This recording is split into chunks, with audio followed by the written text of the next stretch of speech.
Magandang araw po. Sana po ay nasa mabuti kayong kalagayan. Ako po ulit si Obet. At meron na naman po tayong kwentong ibabahagi sa inyo. Ito po ay naganap sa totoong buhay. Ang kwentong ito ay nangyari sa lalawigan ng Bicol. Ito po ang kwento. Nakilala ko si Ramil sa aming paaralan. Kaklase ko siya nung kami ay nasa ika-4 na taon sa high school. Hindi ko maipagkakaila na maraming kababaihan ang humahanga sa kanya. Ngunit karamihan dun ay nananatiling paghanga lang dahil usap-usapan sa aming baryo ang pamilya nila Ramil. Bagamat walang matibay na ebidensya at wala pang nakakakita ng aktwal, pero maugong ang balita na aswang ang pamilya nila Ramil. Kung kaya't pag nalaman yun ng ibang kababaihan, ay sila na mismo ang umiiwas sa binata. Maayos namang makisama si Ramil. Katunayan ay mayroon siyang mga kaibigan sa amin na mga kaklase ko din. Subalit ramdam mo ang pagiging iwas niya sa mga tao at piling kaklase lamang ang kanyang sinasamahan. At madalas ay mapag-isa lamang siya. Sa kabila ng mga naririnig ko patungkol kay Ramil, ay napukaw nun ang aking pagiging mausisa. At paunti-unti ay palihim ko siyang pinagmamasdan. Paunti-unti kong pinag-aaralan ang kanyang mga kilos. Pero hindi ko yun pinapahalata sa kanya. Bagkus ay hindi ko siya pinapansin kapag tinatangka na itong makipag-usap sa akin. O kahit aksidenteng magawi man lang ito sa aking upuan. Hindi naman sa pagbubuhat ng sariling bangko. May angking kagandahan naman ako. At nung panahon na yun, ay meron akong masugid na manliligaw. Siya si Jaime. Nagkataon na palabirong tao si Jaime. At dahil dun, ay sikat siya sa aming klase, lalo na pagdating sa mga kalokohan at pagpapatawa. Lahat ay malapit kay Jaime. At maging si Ramil ay kinakausap siya. Sa katunayan, parang si Jaime lamang ang madalas kong nakikitang kausap ni Ramil. Sa tuwing aakit ng ligaw sa akin si Jaime, ay hinahayaan ko lamang siyang magkwento. At dahil dun, dun ako nakakakuha ng impormasyon patungkol kay Ramil. Sa pamamagitan ng mga kwento ni Jaime, ay pasimple akong nagtatanong patungkol kay Ramil. Pero sinisiguro ko namang hindi mahahalata ni Jaime na patungkol kay Ramil ang aking mga tanong. At sa paglipas ng buwan sa panliligaw ni Jaime, ay marami-rami na rin akong nalaman tungkol kay Ramil.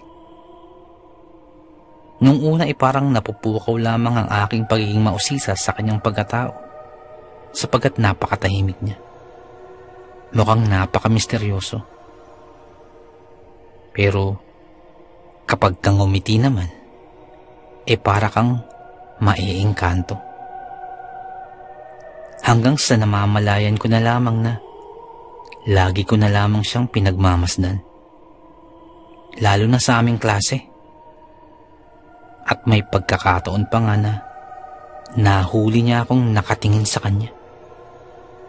Kung kaya't kaagad-agad ko namang binawi ang tingin ko. Pagkareses ay lumapit sa akin si Ramil. At pagkakuway, nanghihiram ng libro. Eh di bigla ko na siyang tinarayan. Aaral-aral ka, wala kang libro? Bakit? Mukha ba akong silid aklatan? Sa akin ka manghihiram ng libro? Sagot ko pa sa kanya, sabay irap. Pero ang katotohanan ay sinadya ko yun upang hindi niya mahalata ang pagtingin ko sa kanya kanina. At ang pasulyap-sulyap ko sa kanya nun at pasilay-silay ay nasundan pa. Hanggang sa umabot na sa puntong gusto ko nang patigilin sa panliligaw sa akin si Jaime. Sapagkat hindi naman talaga siya ang aking gusto.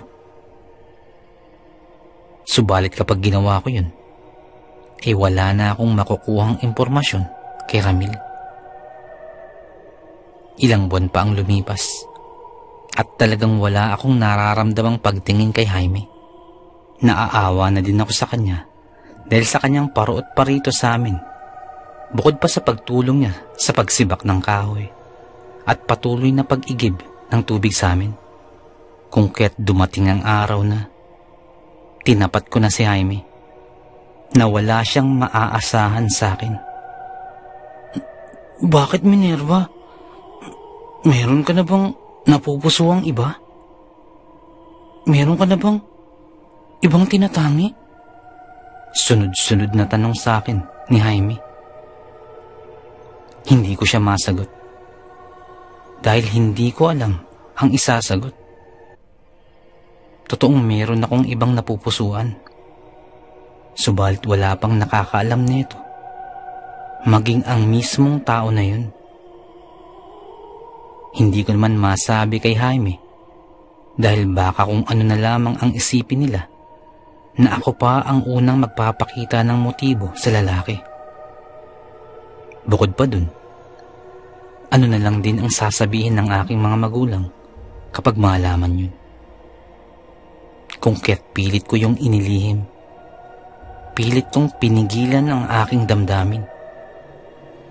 Huminga muna ako ng malalim at saka nagsalita.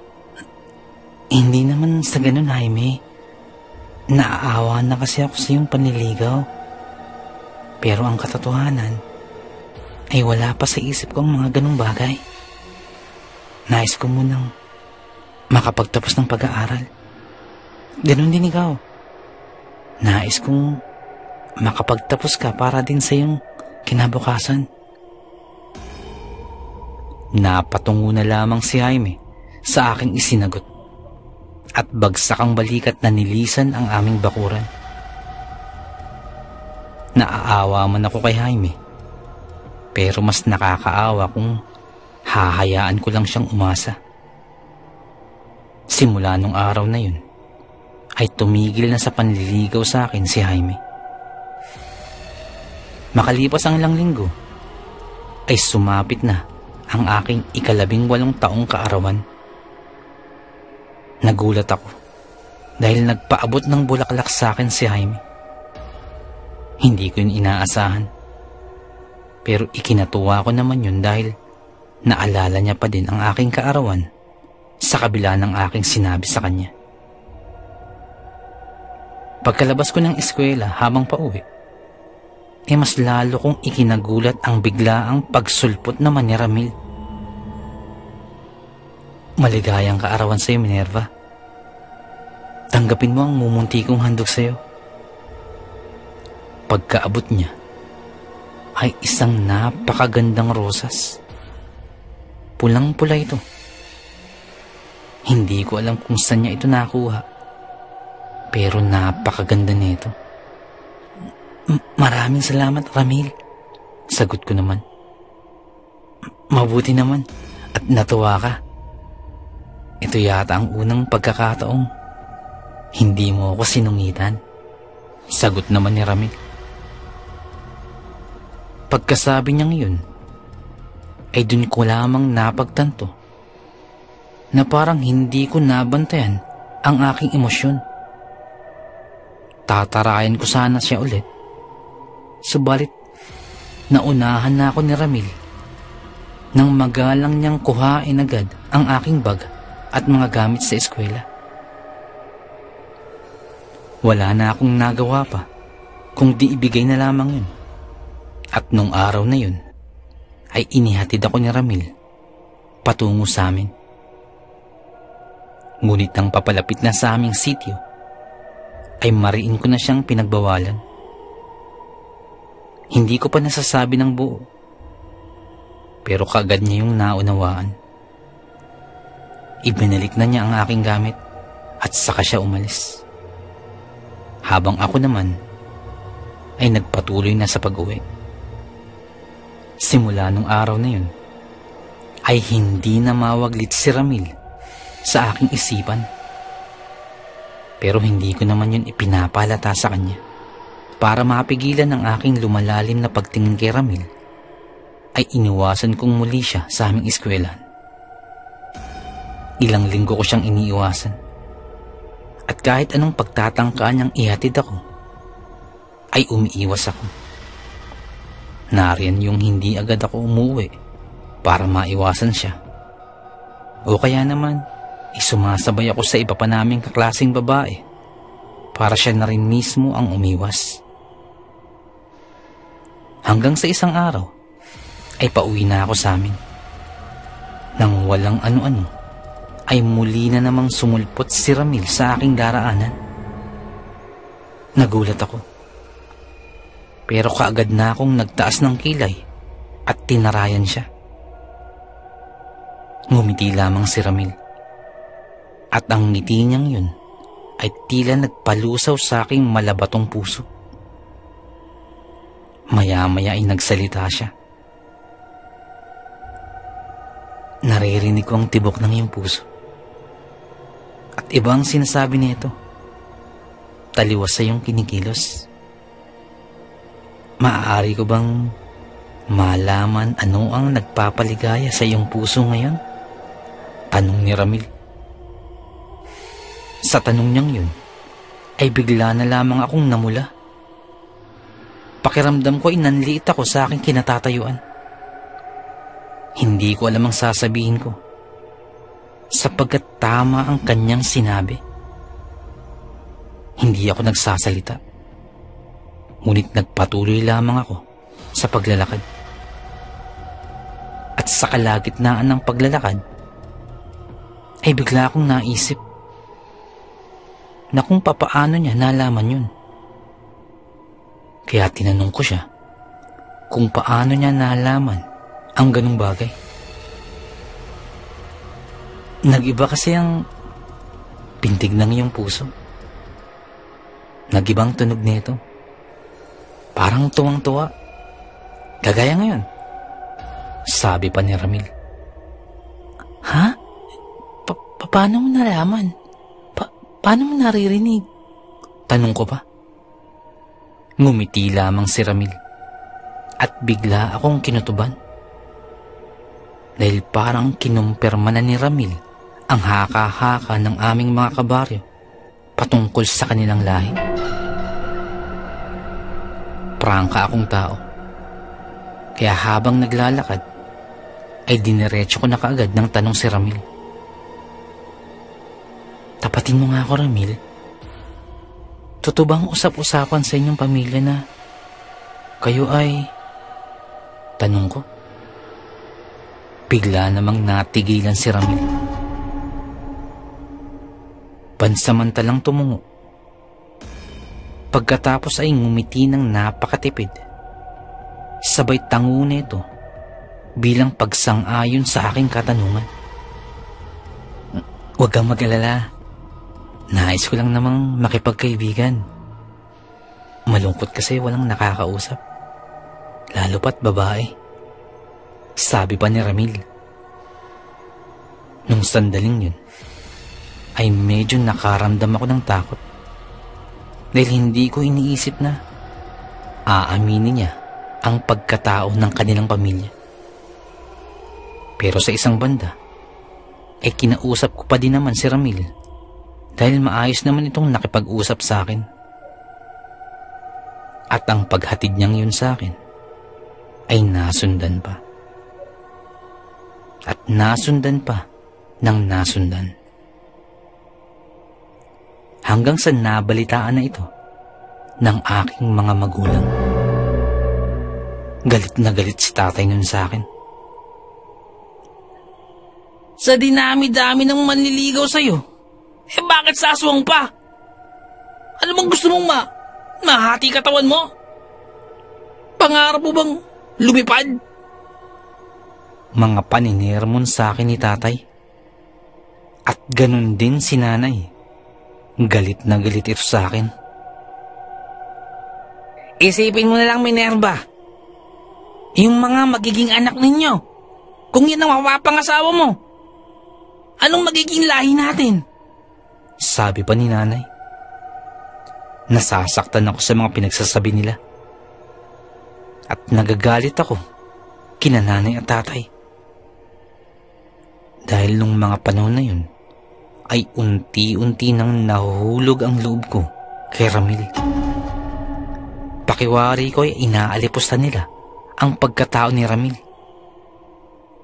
na kung tutuusin ay napakabait nito sa akin. Iyon ang mga bagay na tumatakbo sa aking isipan. Dahil sa tindi ng galit nila tatay, ay hindi ako pinalabas ng bahay at hindi na rin ako pinapasok sa eskwela.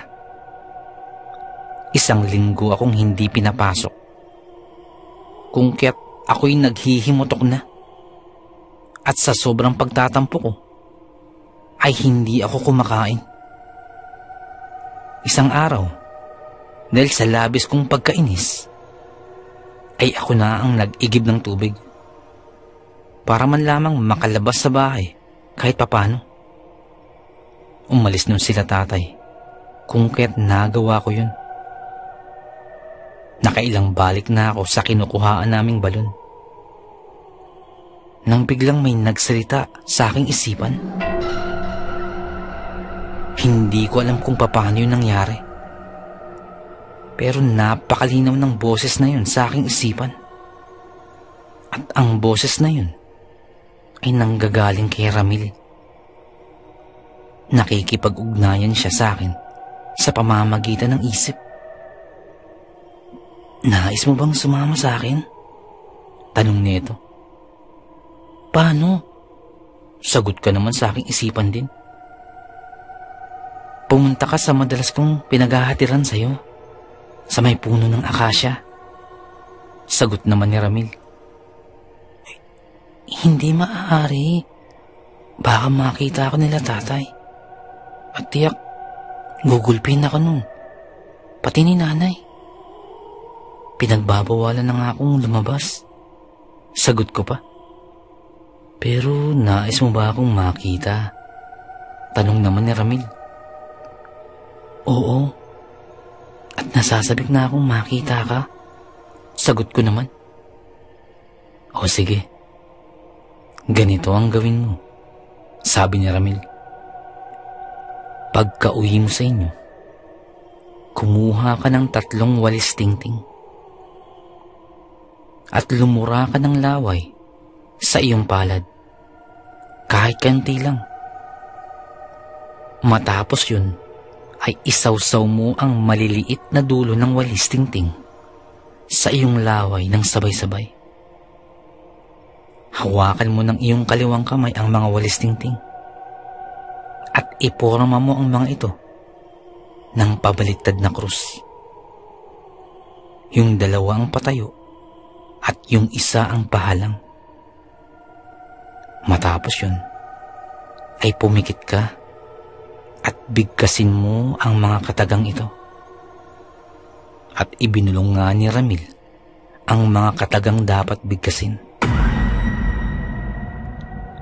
Matapos mong bigkasin, ay pigilan mo ang iyong paghinga ng mga 10 segundo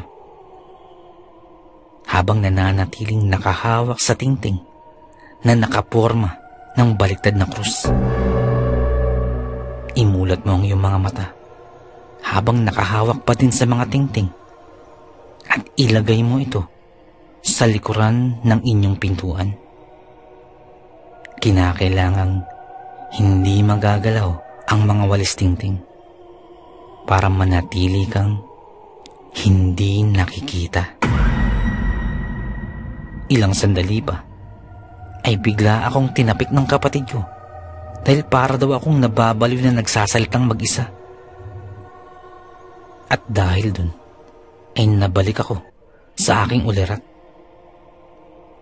Pagkasalo ko ng tubig ay kaagad akong umuwi at iniwan ang aking kapatid sa balon na nag-iikib. Naghanap agad ako ng walis tingting at kaagad isinagawa ang sinabi ni Ramil. Maging ang dasal na kanyang sinabi ay tila kay bilis kong nakabisado. At iyon nga ang aking ginawa.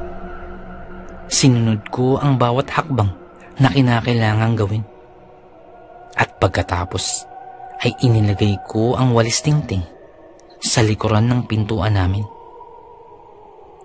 Maingat ko itong inilalagay para hindi magalaw. Pero nung mga sandaling yun, ay hindi ko alam kung nagawa ko nga ba ng tama. Maya-maya pa ay bumalik na ang aking kapatid. At laking gulat ko na hindi ako nakita nito habang nasa gilid lamang ako ng pintuan. Kung kaya't naisip ko na baka hindi lang ako napansin. Kung kaya't hinayaan ko lang siya. Hanggang sa maya-maya pa ay umuwi na si tatay at hinahanap ako sa aking kapatid. Samantalang nakaupo lamang ako sa lapag. Gulat na gulat ako dahil hindi ako nakikita nila tatay. At dahil dun ay biglang napalundag ang aking puso at sinubukan kong lumabas. Wala ngang nakakapansin sa akin. Walang nakakakita sa akin. Tuwang-tuwa ako dahil hindi nila ako nakikita. Pwedeng-pwede ko nang pumunta kung saan ko man naisin. Maya-maya pa ay nagkakagulo na sa bahay namin. Kakahanap nila sa akin. Hinalughog nila ang bahay, maging ang silong, ang kasilyas. Pero hindi nila ako makita. Nang maya-maya pa ay biglang may narinig muli akong boses. At boses ulit ito ni Ramil. Handa ka na bang sumama sa akin? Tanong nito. Oo, pero saan ba tayo pupunta? Tanong ko muli. Isasama na kita sa amin kung nanaisin mo. Sagot naman ni Ramil. Sige. Parang gusto ko yan. Sagot ko naman. Halika na. Inaantay na kita rito sa puno ng akasya. At tumulak na ako palabas at hindi ko na alintana ang aking pamilya. Tuwang-tuwa ako na makalabas. Pakiramdam ko ay wala nang makakapigil sa akin. At maya-maya pa ay narating ko nga ang puno ng akasya. Ito ang madalas paghatiran sa akin ni Ramil. Naroon si Ramil at inaantay niya ako. Iniabot na ni Ramil ang kanyang kamay. Ako naman ay inaabot ko din ang aking kamay. Tanda ng pagsang-ayon sa pagsama sa kanya. Nang marinig ko ang pag-iyak ni tatay, humihiyaw ito at umiiyak. Nagmamakaawa na kung sino ang nakakita sa akin. Ilang sandali pa ay sinanay naman ang kasunod na humahangos ni tatay. Tumatangis din ito sa paghahanap sa akin. Maging ang aking kapatid. Nagtatanong-tanong na sila sa mga kalapit-bahay namin. Kakahanap. Nung mga sandaling yun, ay hawak-hawak na ni Ramil ang aking kamay. At mahigpit na niya itong hawak-hawak.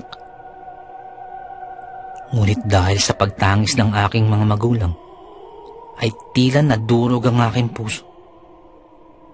Bigla akong binawi ang aking kamay mula sa pagkakahawak ni Ramil. At unti-unting pumatak ang mga luha sa aking mga mata. Dahil na rin sa nakikita ko sa aking mga magulang. Pagkakita sa akin ni Ramil, ay napatungo ito. At maya-maya ay ngumiti. Maraming salamat sa iyong pagpapaunlak, Minerva. Pero sa pagkakataong ito, hindi na muna kita isasama sa amin. Mas magiging masaya ka sa piling ng iyong mga magulang, sabi pa ni Ramil. Bumalik ka na, Minerva, para matigil ang pag-aalala ng iyong mga magulang. At iyon nga ang aking ginawa. Sa mga sandaling ito, ay hindi pa rin nila ako nakikita. Nagmadali akong bumalik sa aming bahay. At kaagad kinuha ang mga walis tingting na maingat kong itinago sa likod ng pintuan. Pagkaalis ko sa pagkakaayos nun, ay agad akong lumabas ng bahay at pinuntahan agad sila nanay. Pagkakita sa akin ni tatay, ay halos himatayin nito sa labis na tuwa. Inakap ako ng napakahigpit ni tatay. Kasunod naman si nanay. Asan ka ba nagsusuot, bata ka? Alalang-alala na kami sa'yo. Tay, nakatulog lang naman po ako sa bahay. Nagtalukbong lang ako ng kumot. Pagdadahilan ko pa. Tuwang-tuwa sila nanay sa muling pagkakita sa akin. Subalit nung araw din yun, ay hindi ko na muling nakita pa si Ramil. Sa ngayon, ay may sarili na rin akong pamilya. May mga anak na rin ako. Kapiling ko na rin ang aking asawa na si Jaime. Napakahiwaga ng ating mundong ginagalawan. Napakaraming bagay ang mahirap ipaliwanag. Pero, nagaganap. Hanggang dito na lamang po. Salamat po sa pakikinig. Magandang araw po.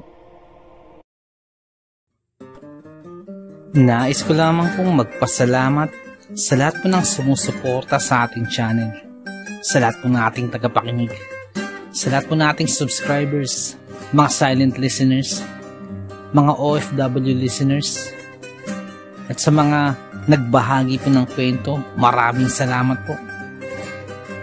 Kung naibigan po ninyo ang ating kwento, pakihit lang po ang like button, pati din position. Pakiclick na rin po ang notification bell para updated po tayo sa ating mga kwento. Kung may nais po kayong sabihin, pakiiwan lang po sa ating comment section. Maraming salamat.